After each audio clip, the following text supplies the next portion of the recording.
आज आम घरे खाइबा डालमाटी होती भात तो जेन्युन समस्त कलर आलू भजा हो शाग भजा हो काकुड़ी बेसन आलू कषा हो साइड देती खट्टा आचार माने पेलिब पछकू है आसतु खाइबा जमी लगुच जानिबा।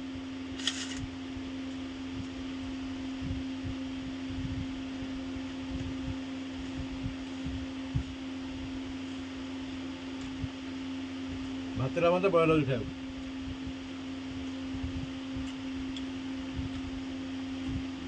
बेसन आलू